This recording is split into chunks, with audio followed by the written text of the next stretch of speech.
اعوذ باللہ من الشیطان الرجیم بسم اللہ الرحمن الرحیم۔ Only for U T V کے معزز دوستوں کو زین یاسین کی طرف سے السلام علیکم۔ دوستو، دجال کو قرب قیامت کا سب سے بدترین فتنہ کہا جاتا ہے۔ اس کا ظاہر ہونا قیامت کی سب سے اہم ترین اور بڑی نشانیوں میں سے ایک ہے۔ احادیث مبارکہ سے ثابت ہے کہ دجال کوئی ایک سسٹم نہیں بلکہ ایک اصلی شخصیت ہوگا، اور پورا سسٹم جو اس وقت یہودی قوم کے کنٹرول میں ہے اسے سپورٹ کرے گا۔ اسی ٹیکنالوجی سے ایسے معجزات لوگوں کو دکھائے گا کہ کمزور عقیدے کے لوگ اسے خدا مان بیٹھیں گے اور اس کے پیچھے چل پڑیں گے، کیونکہ اس کے ایک ہاتھ کے اندر جنت اور دوسرے ہاتھ کے اندر اس کی خود کی تیار کی ہوئی جہنم ہوگی۔ لیکن اس کی فطرت کے مطابق یہ سب کچھ جھوٹ اور نظر کا دھوکہ ہوگا، کیونکہ اللہ کے رسول نبی پاک صلی اللہ علیہ وسلم نے فرمایا کہ جب تم یہ وقت پاؤ تو بنا کسی خوف اور ڈر کے اس کی جہنم کے اندر کود جانا، کیونکہ یہی اصل جنت ہوگی اور اس کی جنت اصل میں جہنم ہوگی۔ دجال کے فتنے کے متعلق ہر نبی اپنی قوموں کو ڈراتے رہے، کیونکہ قیامت سے پہلے روئے زمین پر ایسا بدترین فتنہ کبھی نہیں آیا۔ حضرت محمد صلی اللہ علیہ وسلم کیونکہ اللہ تعالیٰ کے آخری نبی ہیں، لہٰذا آپ پر یہ لازم تھا کہ امت کو اس کی نشانیاں کھول کھول کر بیان فرمائیں، تاکہ آپ کی امت کے لوگ اس وقت کے اندر انہی نشانیوں سے دجال کو پہچان کر اس کا مقابلہ کریں۔ اور آپ صلی اللہ علیہ وسلم نے بالکل ایسا ہی کیا۔ مگر دوستوں، معاملہ اتنا سادہ بھی نہیں ہے، کیونکہ اگر ان نشانیوں سے دجال کو پہچاننا اتنا ہی آسان ہوتا تو اللہ کے نبی صلی اللہ علیہ وسلم ہمیں بار بار اس فتنے سے ڈراتے اور خبردار بھلا کیوں کرتے۔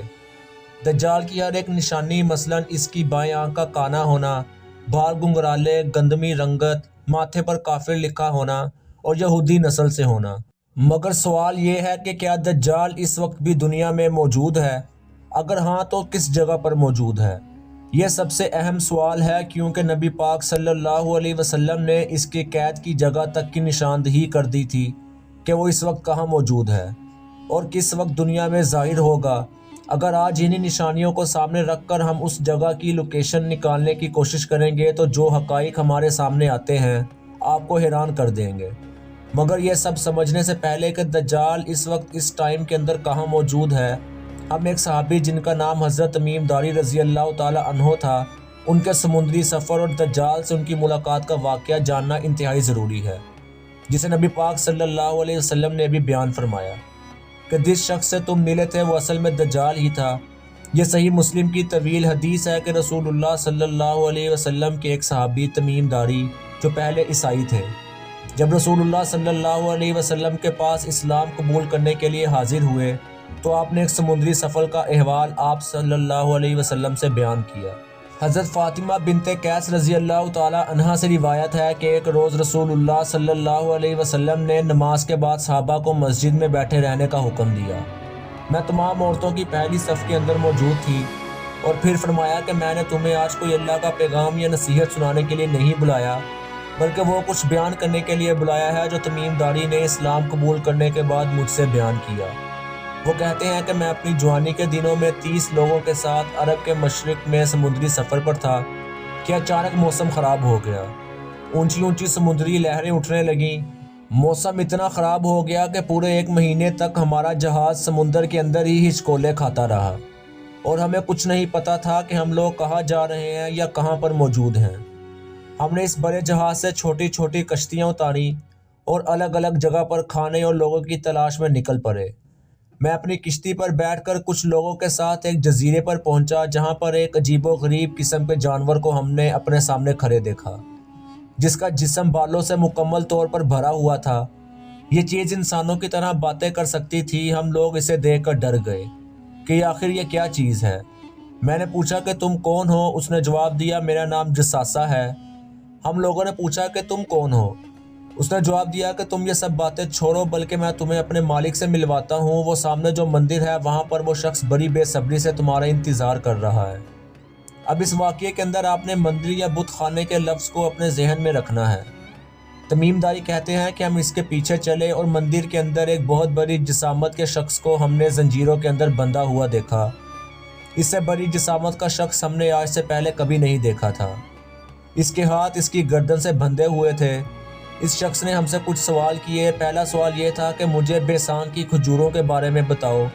کہ وہاں درختوں پر ابھی بھی پھل آتے ہیں؟ ہم نے کہا جی بالکل آتے ہیں۔ وہ کہنے لگا کہ وہاں پر بہت جلد کوئی پھل نہیں ہوگا۔ پھر کہنے لگا کہ مجھے تبریہ کی جھیل کے بارے میں بتاؤ، کیا اس میں ابھی بھی پانی باقی ہے؟ ہم نے کہا کہ ہاں بہت زیادہ پانی ہے۔ اس نے کہا کہ بہت جلد یہ بھی خشک ہونے والا ہے۔ تیسرا سوال اس نے یہ کیا کہ مجھے زغر کے چشمے کے بارے میں بتاؤ، اور اس کے بعد گولان کی پہاڑیوں کے بارے میں پوچھنے لگا، اور آخر میں کہنے لگا کہ مجھے پیغمبر کے بارے میں بتاؤ کہ اس نے ابھی تک کیا کیا۔ ہم نے جواب دیا کہ وہ مکہ سے نکل کر مدینہ کے اندر آباد ہو چکے ہیں۔ وہ یہ سن کر کافی حیران ہوا کہ کیا واقعی یہ سب کچھ ہو چکا ہے؟ ہم نے کہا کہ جی بالکل۔ اس کے بعد اس شخص نے کہا کہ اب میں تمہیں بتاتا ہوں کہ میں کون ہوں۔ میں ہی دجال ہوں، اور بہت جلد یہ تمام نشانیاں پورے ہوتے ہی مجھے یہاں سے باہر نکلنے کی اجازت مل جائے گی، اور میں پوری دنیا کے اندر جاؤں گا سوائے مکہ اور مدینہ کے۔ اس کے بعد آپ صلی اللہ علیہ وسلم نے فرمایا کہ لوگوں یہ مدینہ ہے، دیکھو میں تمہیں نہیں کہا کرتا تھا کہ دجال نہ شام کے سمندر میں ہے نہ ہی یمن کے سمندر میں، بلکہ اپنے ہاتھ سے مشرق کی طرف اشارہ کر کے آپ نے 3 مرتبہ فرمایا کہ دجال مشرق میں ہے، دجال مشرق میں ہے، دجال مشرق میں ہے۔ اس حدیث مبارکہ کے اندر ہمیں دجال کی لوکیشن کا اشارہ کیا گیا ہے کہ وہ مدینہ کے مشرق کے اندر کسی ویران جزیرے پر موجود ہے۔ تو چلیں مدینہ کے مشرق کے اندر تمام اہم جزیروں کی کھوج کرتے ہیں اور دجال کی لوکیشن کا پتہ لگانے کی کوشش کرتے ہیں۔ مدینہ کے بالکل ساتھ مشہور عربین سی موجود ہے، جہاں سے حضرت تمیم داری کے لیے جہاز روانہ ہوا تھا۔ اس سمندر میں 4 اہم ترین جزیرے آتے ہیں۔ انڈیا میں لکشدویپ آئی لینڈ، مسیرا آئی لینڈ جو کہ عمان میں ہے، سکوٹرا آئی لینڈ جو کہ یمن میں ہے، اور آخر میں پاکستان کا استولا آئی لینڈ ہے۔ حدیث مبارکہ کے اندر یہ واضح طور پر موجود ہے کہ دجال نہ شام میں ہے اور نہ یمن میں، لہٰذا ان 4 میں سے 2 جزیرے باقی رہ گئے، انڈیا کا لکشدویپ آئی لینڈ اور پاکستان کا استولا آئی لینڈ۔ اب یہ کیسے پتہ چلے گا کہ ان دونوں میں سے کون سا آئی لینڈ ہے جس میں دجال قید ہے؟ رسول اللہ صلی اللہ علیہ وسلم نے مدینے سے مشرق میں جس طرف اشارہ کیا، اگر ہم اس سے ایک سیدھی لائن کھینچیں تو آپ یہ جان کر حیران رہ جائیں گے کہ یہ اور کوئی نہیں بلکہ پاکستان کا استولا آئی لینڈ ہے، کیونکہ انڈین آئی لینڈ اس لائن سے کافی دور ہو جاتا ہے، جیسا کہ آپ میپ پر دیکھ سکتے ہیں۔ جیسا کہ ہم نے حدیث کے اندر جانا کہ اس آئی لینڈ پر ایک مندر بھی موجود تھا جو کہ رسول اللہ صلی اللہ علیہ وسلم کے زمانے یعنی 1400 سال سے بھی پہلے کا اس جزیرے پر موجود تھا، لہٰذا میں اپنے شک کو یقین میں بدلنے کے لیے ان دونوں آئی لینڈ میں ایک ایسے ہی مندر کو تلاش کرنا ہوگا، مگر انڈیا کے اس آئی لینڈ پر کوئی مندر موجود ہی نہیں ہے، اور پاکستان کے استولا آئی لینڈ پر مندر موجود ہے۔ جی ہاں، یہ مشہور کالی ماتا کا مندر ہے جسے تباہی پھیلانے والی خطرناک قسم کی دیوی ہندو عقیدے کے اندر مانا جاتا ہے۔ اس کے جسم پر بھی بہت سارے بال موجود ہیں، بالکل وہی حلیہ جیسا کہ جساسا کا تھا، اور یہ مندر بھی یہاں پر کوئی 100 سالہ پرانا نہیں بلکہ آج سے 2000 سالہ پرانا مندر ہے، یعنی نبی کریم صلی اللہ علیہ وسلم کے زمانے سے بھی 600 سال پرانا۔ تو کیا یہ سب کچھ محض اتفاق ہو سکتا ہے؟ بالکل نہیں، بلکہ یہ کنفرم ہے کہ یہ وہی جگہ تھی جہاں پر حضرت تمیم داری اور ان کے ساتھی کی جساسا کے ساتھ اور دجال کے ساتھ ملاقات ہوئی تھی، اور دجال کے پوچھے گئے سوالات کے مطابق جو بھی نشانیاں یعنی بیسان کی کھجوروں، تبریہ کی جھیل اور گولان کی پہاڑیوں کے متعلق وہ سب نشانیاں پوری ہو چکی ہیں، اور شاید اب تک دجال وہاں سے آزاد ہو چکا ہے مگر ابھی تک دنیا کے سامنے نہیں آیا۔ یہ آخر سب نشانیاں کیسے پوری ہو چکی ہیں، آئیے ذرا جانتے ہیں۔ سب سے پہلے بیسان کی کھجوروں کی نشانی پر غور کریں، کیونکہ بیسان کا علاقہ پہلے فلسطین کے اندر شامل تھا، اور حضرت عمر کے دور کے اندر اسے شرجیل بن حسنہ اور عمر بن عاص نے فتح کیا تھا، جبکہ 1948 تک یہ علاقہ اردن کا حصہ تھا جس پر اسرائیل نے قبضہ کر لیا۔ بیسان اپنی کھجوروں کے باغات کے لیے بے حد مشہور تھا، اور اس وقت بھی بیسان کا کچھ علاقہ اردن کے پاس ہے، مگر اس تمام علاقے میں اس وقت کھجوروں کے باغات بالکل ختم ہو چکے ہیں جیسا کہ دجال نے بیان کیا تھا۔ اس کا دوسرا سوال تھا بحر تبریہ کے متعلق کہ کیا اس کا پانی اب تک خشک ہو چکا ہے؟ یہ جھیل اس وقت اسرائیل کے اندر موجود ہے جس پر یہودیوں کا قبضہ ہے۔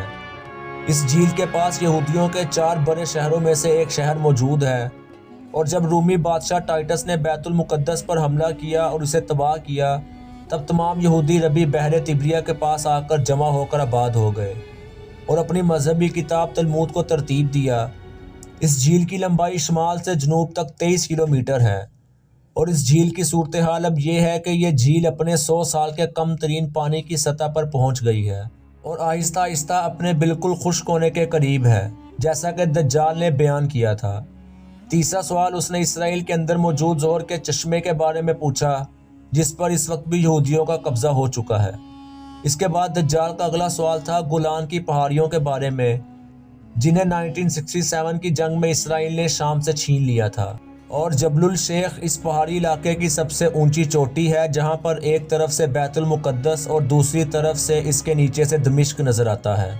اس کی اونچائی 9232 فٹ ہے، جس پر لبنان، شام اور اسرائیل کا قبضہ ہے۔ کیونکہ یہ 1800 کلومیٹر کا لمبا ترین علاقہ ہے، اس کے ساتھ تبریہ کی جھیل اور زہر کا چشمہ بھی موجود ہے، اور اس کے ساتھ ساتھ بیسان کا علاقہ بھی اسی کے پاس موجود ہے۔ اور اگر ہم دجال کا پوچھے جانے والے سوالوں کی طرف غور کریں تو ان سب کا تعلق گولان کی پہاڑیوں سے ہی بنتا ہے، جو کہ بالکل اتفاق نہیں ہے، کیونکہ مارچ 2017 کے اندر امریکہ نے آفیشلی طور پر گولان کی پہاڑیاں اسرائیل کے حوالے کرنے کا معاہدہ کر کے اس صورتحال کو بالکل کلیئر کر دیا کہ دجال نے یہ سب سوال آخر کیوں کیے، ان سوالوں کا مقصد اس کی آمد سے کیوں ہے۔ اب ذرا اس ٹائم لائن کو آپس میں جوڑتے جائیں۔ ہم سبھی جانتے ہیں کہ جنگوں کے اندر اونچے علاقے یا پہاڑی علاقوں کی کیا اہمیت ہوتی ہے، خاص طور پر جب ان پہاڑوں کے نیچے جنگ کا میدان موجود ہو۔ دجال کا ظہور تیسری جنگ عظیم کے بعد ہوگا، جب حضرت امام مہدی غزوہ ہند کے اندر مسلمانوں کی قیادت کریں گے، اور اس کے بعد دجال کا ظہور ہوگا، جسے قتل کرنے کے لیے حضرت عیسیٰ علیہ السلام تشریف لائیں گے۔ بائبل کے مطابق اس جنگ کا میدان اسرائیل کے مغرب کے اندر اسی گولان کی پہاڑیوں کے میدان کو بتایا جاتا ہے، اور حق الباطل کی اس جنگ کا ذکر احادیث مبارکہ میں بھی موجود ہے۔ اسرائیل نے گولان پہاڑیوں پر قبضہ کر کے اس جنگ کی تیاری شروع کر دی ہے، اور صرف اپنے مسیحا دجال کی آمد کے انتظار میں ہے کہ وہ کب دنیا کے سامنے ظاہر ہو کر اپنی خدائی کا اعلان کرے گا اور یہودی قوم کی بادشاہت کو سنبھال کر مسلمانوں کے خلاف جنگ کرے گا۔ ان سب حالات اور نشانیوں سے آپ اندازہ لگانے کی کوشش کریں کہ اب قیامت آنے میں کتنا وقت باقی ہے، اور سب سے اہم سوال یہ ہے کہ کیا ہم سب نے اس کی تیاری کر لی ہے، اور اگر یہ سب نشانیاں دیکھ کر بھی ہماری آنکھیں نہیں کھل رہی تو پھر کب کھلیں گی؟ دوستو، اللہ تعالی ہمیں سمجھنے کی اور نیک عمل کرنے کی توفیق عطا فرمائے۔